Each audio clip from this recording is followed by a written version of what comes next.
What is up? We are back in black in the building. Shout out to everybody out there at the Core Plantation doing what they need to do to survive.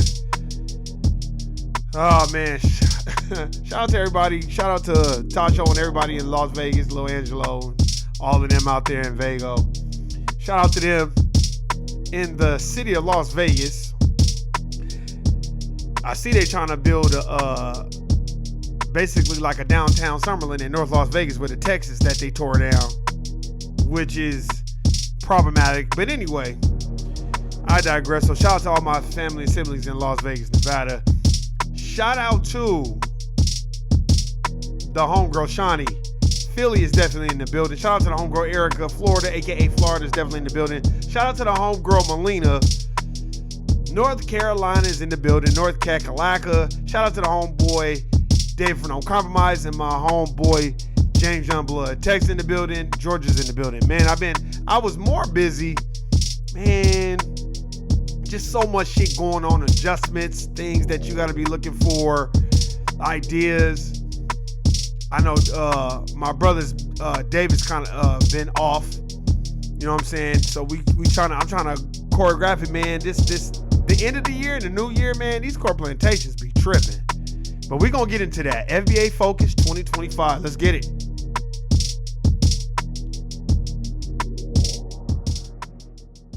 The reason why the thumbnail has President-elect Donald Trump and Joe Biden is it's funny. You watch one person come in and just totally fuck up shit. Then the transitioning president-elect is like, okay, man, I already told these people I don't want a war and all this other shit. Then here this motherfucker go with all this bullshit going on. You're not making it easier, but I'm going to still stand on my square. If you're not replacing the system of racism and white supremacy and establishing a system of justice, meaning the racial group that needs the most constructive help receives the most constructive help. That's Neely Fuller Jr. Go pick up that book, The United Independent Compensatory Counter-Racist Code of Ethics by Neely Fuller Jr. I think the first one he had was in 1985, and the second one, the revised version, was in 2016, if I'm not mistaken. Because he's got two different versions. So y'all go check out that book. That's helped me a lot at the Core Plantation. He talks about how you always start a conversation off with a question when you're dealing with the dominant society, because you are a victim of racism and white supremacy. Don't ever let nobody be like, I ain't no victim. Okay, you ain't no victim?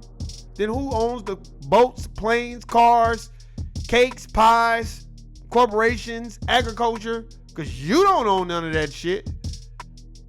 So I just thought we would talk about that. You know, we need to focus on a lot of things. You know, like I said, I don't condone people voting for Trump. You know, if they voted good, like I said, you saw Daniel Penne smiling with Trump and them. That doesn't surprise me, because another excerpt from Neely Fuller Jr.'s book, and I'm not reading the book, by the way. I'm just going off the dome of what I remembered the most. He's like, if you see two white people arguing, don't choose a side unless they're replacing the system. Because when they're fighting, they're just fighting about who's the biggest slave master. And that's very, very true. You know, and we got to do voting like Dr. Claude Anderson has taught us. So with that being said, FBA Focus for 2025, I think we need to do more business with each other. I think we need to have more people skills when we're dealing with each other. And we need to eliminate and eviscerate non-FBA immigrants and everyone else out of our circles, as far as if they're not there to be an ally. Warren, what do you mean be an ally? Let me give you a definition of an ally. There is a book. Now, I've read these books that I'll name. I've read them. There's a book called The Burglary. J. Edgar Hoover's Secret FBI is by Betty Medgars. I read it from start to finish now. I've said it 1,000 times before. It is the book of Eli. You will be reading like a motherfucker, but once you get into it, it is a very good book. Now, when I mean allies, I don't mean Tim Wise allies. I mean Keith Forsyth. You've heard me speak about him over and over again. Keith Forsyth was the guy who picked the lock in the FBI building in Pennsylvania when these dominant society hippies broke into the FBI building and released the COINTELPRO papers. And their ideal was inspirational behind, the Pentagon Papers. Daniel Ellsberg, the Pentagon Papers. That's the only book I haven't read. I want to read that book. And what they did was they cased out the FBI building.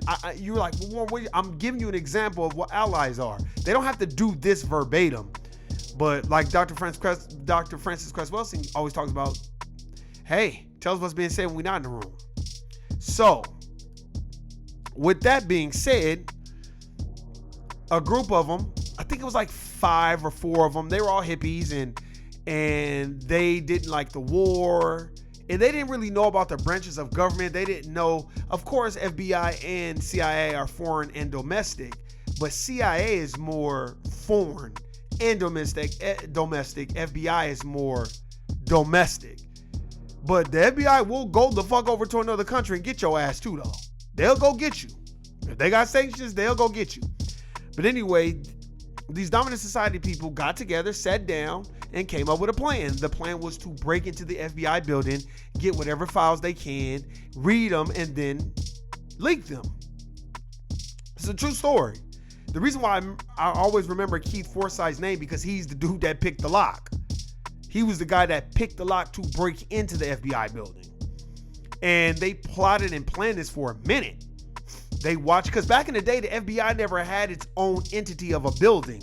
They would put an FBI suite on the top of an apartment building or in a business building. It ain't like how it is now, where if it's an FBI building, it's different from, it's all cornered off. So back then you could do that. And they broke into that building and they got all this information, and they went to this cabin in the woods in Pennsylvania. They drove all the way to this cabin and they started looking over the files. Well, what happened was they started reading the COINTELPRO files. Seek out and search and destroy the Black Messiah, the next Black Messiah. We got to find who they are. We're going to be at every mailbox. We're going to make black folks so uncomfortable. They were reading all kinds of shit.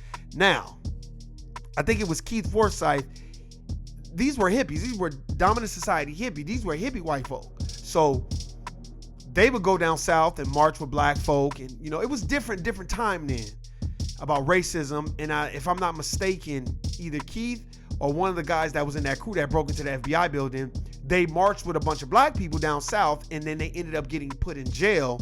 And the black preacher mortgaged, I think, either his church or his farmland to get, to post bail to get all the people out, whether they were black or white.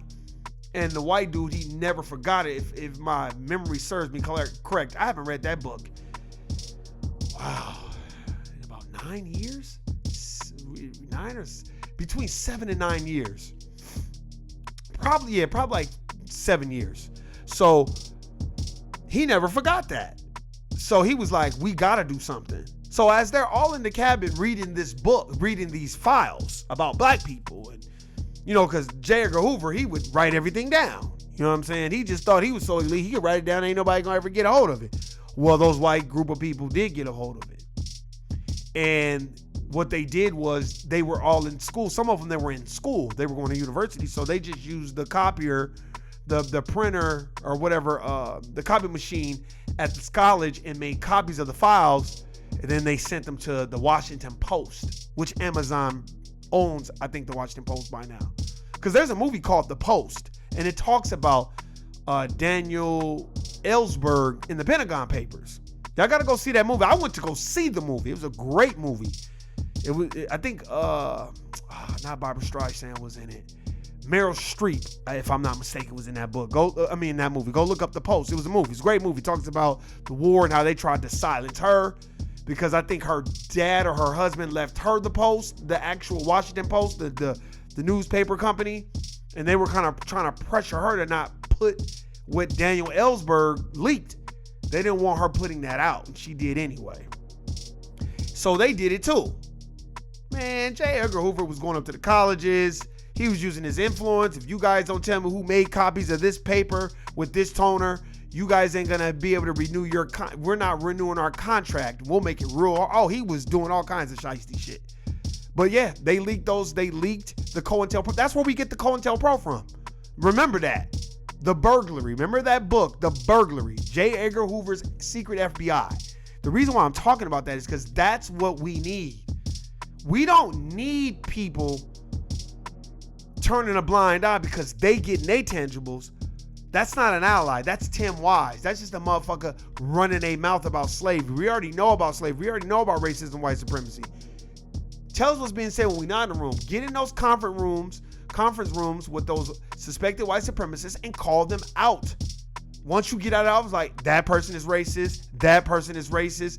That's what we need. And we need to start looking and understanding. Donald Trump ain't our friend. You vote your interest. You don't vote because you like the motherfucker. Is Donald Trump very likable and relatable? Yes. But that doesn't mean that he serves in the best interest of foundational Black Americans either. So I don't condone a lot of the sucker shit he say and do.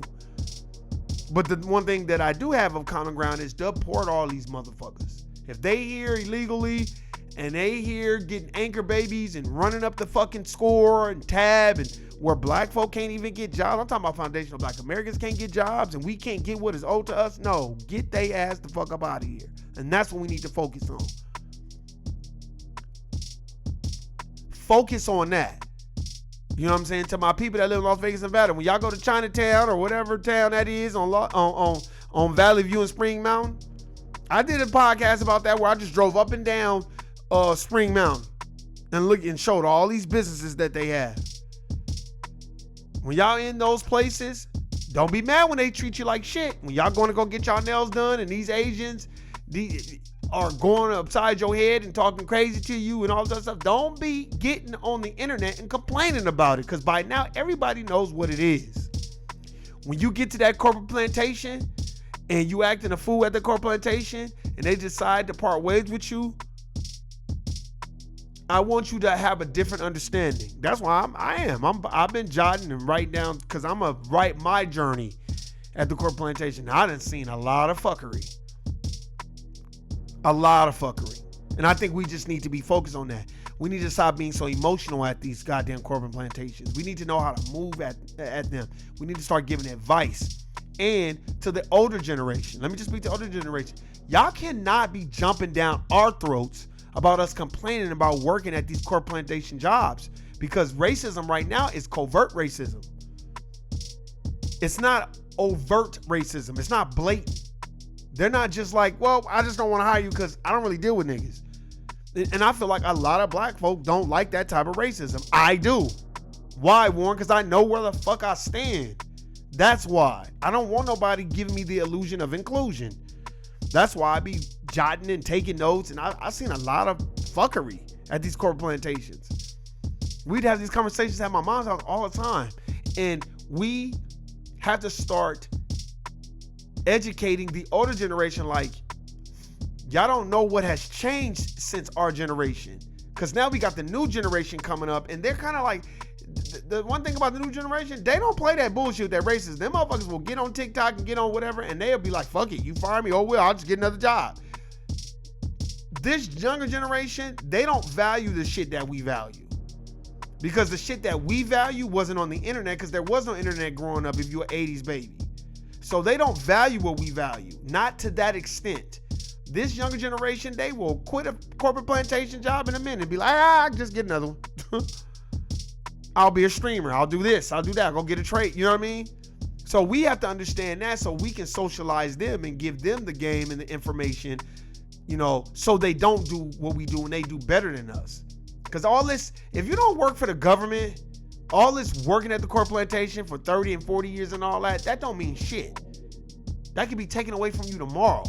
And you should always be thinking about that. And we need to work more together hand in hand. If you got a trade or a skill set and you know a person that's tired of their corporate plantation job, sit down and have a conversation with them just to see. You never know. They might be like, you know what? Fuck it. I might fuck with that.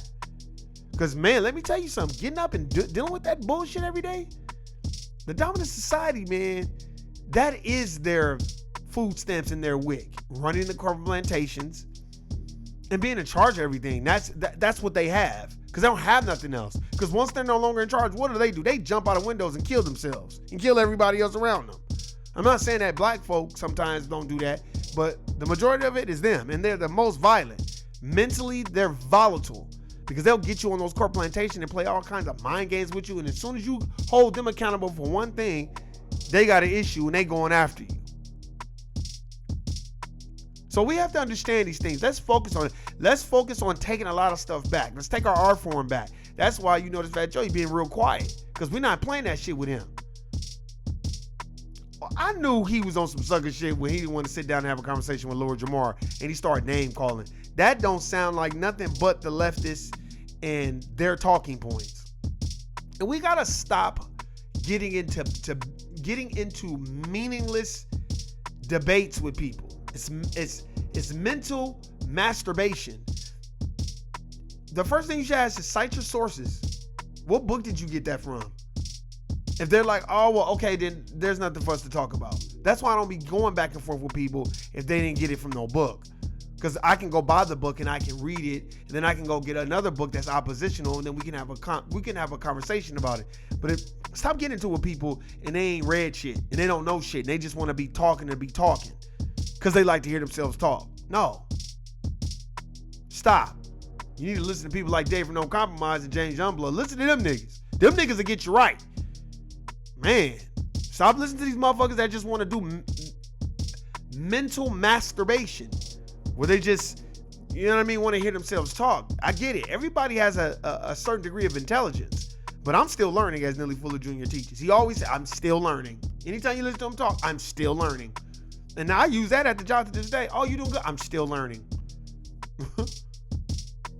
You know what I mean? We just have to remove ourselves from the fuckery and focus on what matters most. And in 2025, we gotta take a lot of shit back. We gotta let's start opening up LLCs and businesses and doing what we need. Let's get back on the stock. Let's get on the mutual funds. Let's get on the life insurance policies. Let's do that. Let's get back in our bag like we've been doing. Let's shout FBA to the high heavens. And let's start calling out people that are not calling out the dominant society. All these racial groups want to do our dances. See, I'll go on Instagram a lot of times. I'll just watch. See, Instagram is nice to me when I just flip through the pages and watch. And you would never believe how many other racial groups got all these views and likes by imitating and replicating FBA art form. I don't see these other racial groups trying to be the intelligent one. No, they're doing our dances. Everybody is benefiting off of FBA culture. Now it's time for us to benefit off of our own culture and take it back. That's why when I flip through stuff and I see people singing soul music, or I see country singers, I saw this one country singer, is a white dude, and he was singing some R&B songs, and I was like, wow, look at how they'll just, if there's a lane where they can match our culture with theirs, they'll do it. You know what I mean? And we are naturally funny. FBA culture, we're naturally funny, and we got to start withholding, our secrets. We got to withhold it. Keep it under your hat. Don't just be telling everybody everything just because they cool. Vet them out. And when I mean vet them out, see if they serious. Where are the Paul Walls of the world? Shout out to Paul Wall. He mentioned FBA. I talked about that before. But shout out to Paul Wall. Paul Wall is serious about that FBA shit, and he's just serious about racism, white supremacy, from what I've observed. And a lot of people ain't gonna call it out. It's a lot of black people in the rap game that ain't gonna call it out because it's gonna mess up their bag. And I get it. You don't want to mess up your bag, and it ain't for everybody to say it. But let's just be cognizant of it. Just because we're not calling out doesn't mean you have to associate yourself. That's one thing I've learned. Like, I'm not gonna associate myself, I'm not gonna put myself in a position where I'm constantly defending black culture. Like, that shit gets annoying. White people know what racism, white supremacy is. They benefit from it every day. So let's stay focused. That's all I want to talk about. Let's stay focused. Trump is the president-elect. They keep talking about they're going to put him in prison and all of that. I told y'all niggas they wasn't going to do that. Joe Biden don't give a fuck, and he going to go out with a bang like he been doing. But let's not expect too much from Donald Trump, because at the end of the day, he is a part of the dominant society, and it is his system. So we need to know the social game rules. Don't be explaining to people, oh, see, that's what you get because you voted for Trump. Be like, and? Okay. I voted for Obama too. Shit. And he didn't do a motherfucking thing. So that's what you need to say. Hey, man, I got nothing but love and respect for everybody. Watch all the Diddy shit. Just keep watching it. Because as they persecuting Diddy, I guarantee you Harvey Weinstein will beat these cases and he'll be a free man. I'm telling you. Yep, we don't condone a lot of shit that Diddy did, but watch, he will be the sacrificial lamb. And Harvey Weinstein and everybody else will be out of prison. I'm out. Guilty, nigga. Peace.